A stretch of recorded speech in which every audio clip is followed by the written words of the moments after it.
Most first-time homebuyers think that they know what it takes to get an FHA loan, but some underwriting rules and lender overlays behave differently than many have expected. I've seen qualified buyers get denied because they didn't understand the current guidelines, and I've watched people who thought that they'd never qualify suddenly become homeowners.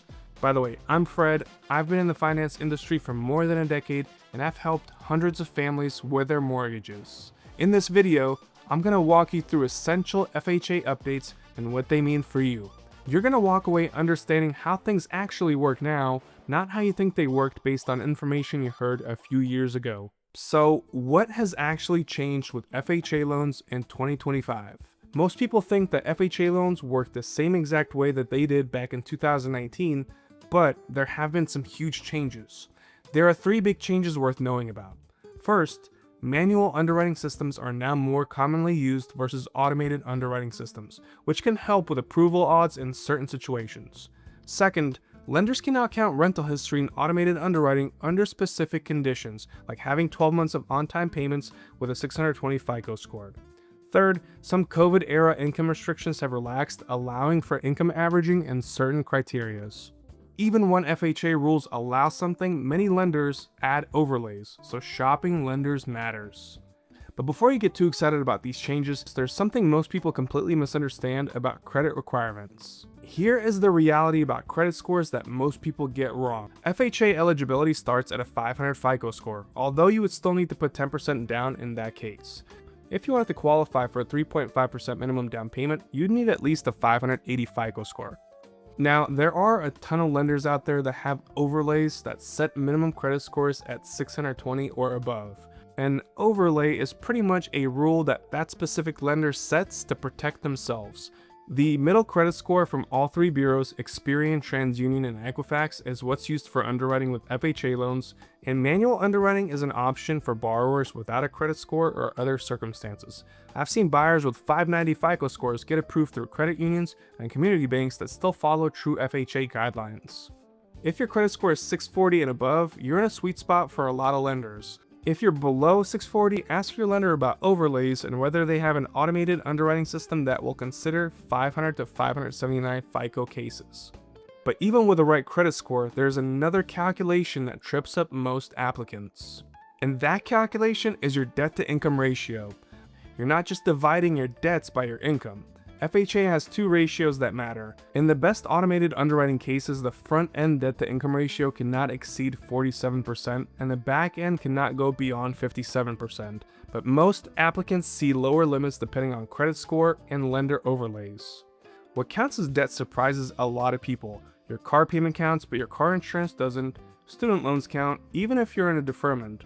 If you're on an income-driven repayment plan with a zero payment, lenders will actually use a 0.5% of the balance unless you can document your income-based repayment plan terms. Child support counts, but daycare does not.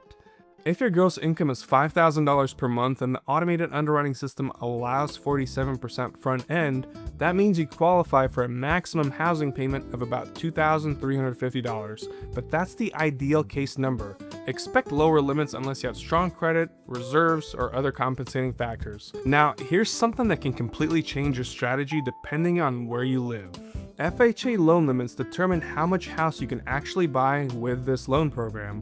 A common baseline loan limit in 2025 is $524,225 in many counties, while high-cost area limits can be just over $1 million depending on your county. These limits actually vary a lot even within the same state, so you need to check with your specific area or ask your local lender. To find your maximum purchase price with an FHA loan in most areas, divide the applicable loan limit by 0.965, which accounts for the 3.5% down payment. For example, a $524,225 loan limit gives a rough maximum purchase price of around $543 with $238 for a 3.5% down scenario. Always check the FHA loan limit lookup for your county to get the exact numbers. But before you start calculating purchase prices, there's a critical detail about that down payment requirement that most people get wrong. The down payment itself has specific rules depending on your credit score. Everyone thinks you just need 3.5% down for an FHA loan, but that's only true if your credit score is above 580. If your credit score is between 500 and 579, you actually need 10% down.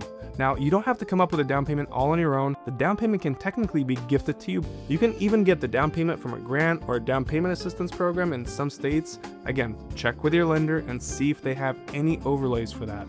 Donors must provide a gift letter stating that they don't expect repayment, and lenders will often require bank statements to source the funds. Large deposits greater than 1% of the purchase price are flagged and have to be sourced, which means that the lender needs a paper trail to see where that money came from. So don't just deposit $10,000 of your mattress money in cash into your bank account and expect to use that as a down payment right away. I would highly recommend that you season your own funds for 60 days when possible to avoid sourcing complications. This means that any funds that you put into your account have to sit in there for 2 months so that 2 full months of bank statements can be generated with that money in your account. Avoid any huge deposits and any huge withdrawals.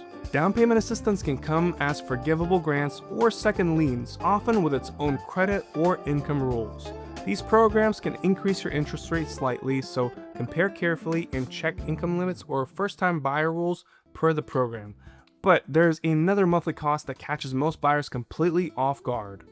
And the 2025 rates are 1.75% for the upfront premium plus a 0.55% annual premium for most loans. So on a $400,000 loan, you pay $7,000 upfront and $183 per month. FHA may be similar or lower rate compared to a conventional loan, but the MIP or the mortgage insurance premium is the key long-term cost. Here's the kicker. FHA's annual mortgage insurance generally stays on the loan for the life of the loan for borrowers who put less than 10% down. If you put more than 10% down, the MIP can actually fall off after 11 years. A $300,000 loan amount with 1.75% upfront MIP yields a financed upfront cost of about $5,250 and about $138 per month for the mortgage insurance premium. Over 30 years, that's just under $55,000 in insurance costs alone. If your credit score is above 720 and you have 5% down, conventional loans often cost less overall. But even if you qualify for an FHA loan, there's another hurdle that's gotten much tougher lately. Employment verification requires a stable 2-year employment history, although that can include different jobs in the same field or counting school in many cases. Seriously, if you recently graduated school or college, that counts as employment history. A thing to keep in mind is that employment gaps over 6 months usually trigger the requirement to have 6 months of employment at the new job. Gig workers and self-employed people need 2 full years of tax returns with income showing and likely a year-to-date profit and loss statement. Bonuses, overtime, and commissions generally need a full 2-year history to be fully accounted for. Starting a new job during your application can delay your closing by weeks, if not kill it completely. There are some instances though where you can qualify for a loan with future income, which means that you have a full offer letter from your new employer that states the exact start date of your new job, your salary, and your guaranteed hours. Tell your lender about job changes immediately. Verification may be repeated up to closing, and an early notice reduces delays. There's another area where deals fall apart more often than people realize. That area is property standards, where FHA requirements are much stricter than conventional loans.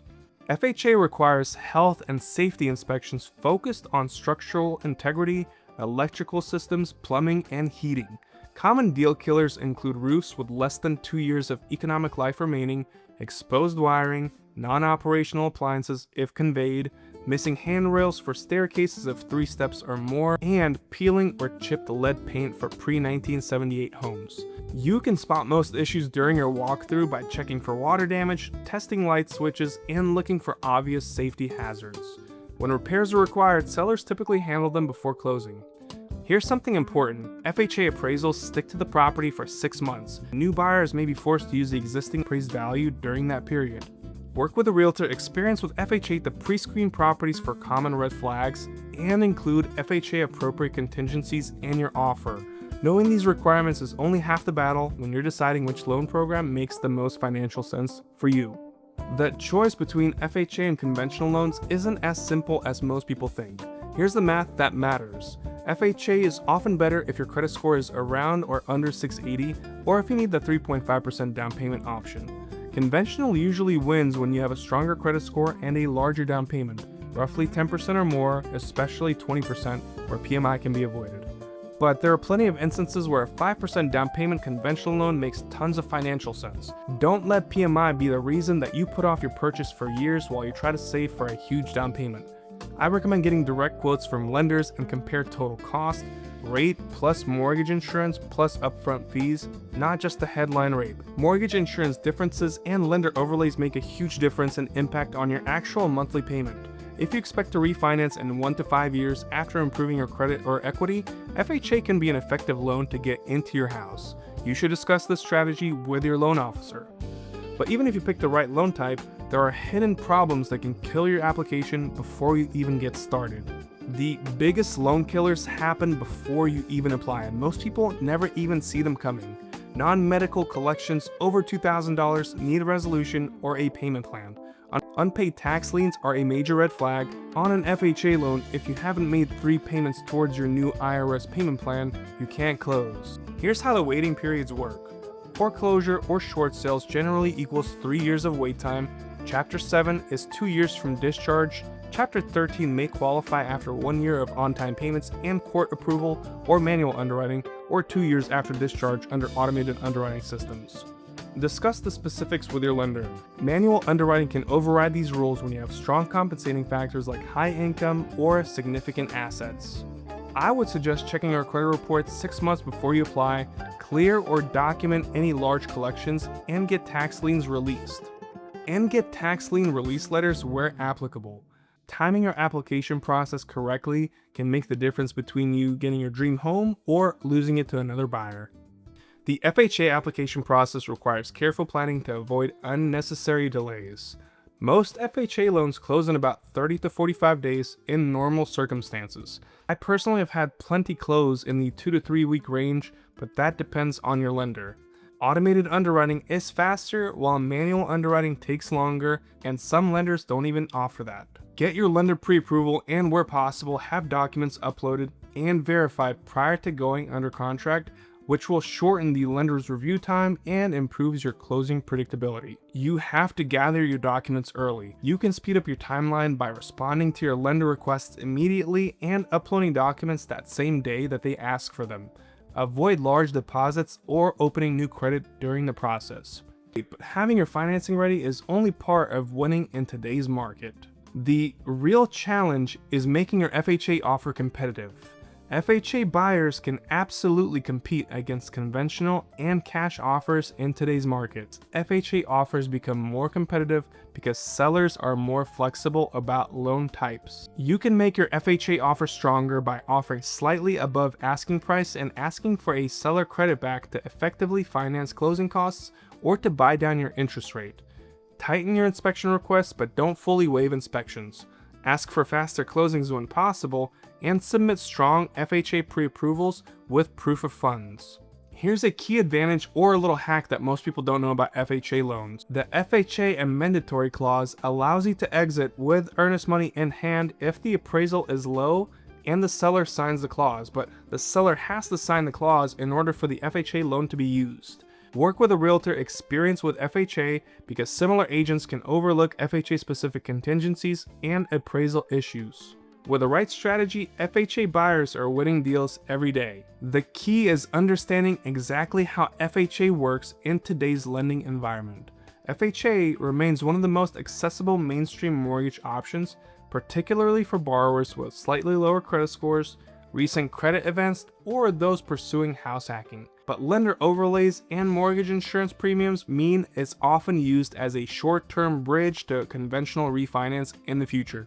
Gather 2 months of bank statements and 2 years of employment or tax documents, and check your county's FHA loan limits via the HUD lookup.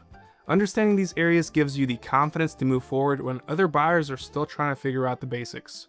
Drop a comment with your credit score range or the biggest FHA question, and I'll address it in the replies. Don't forget to subscribe for more home buying tips that actually work in today's market.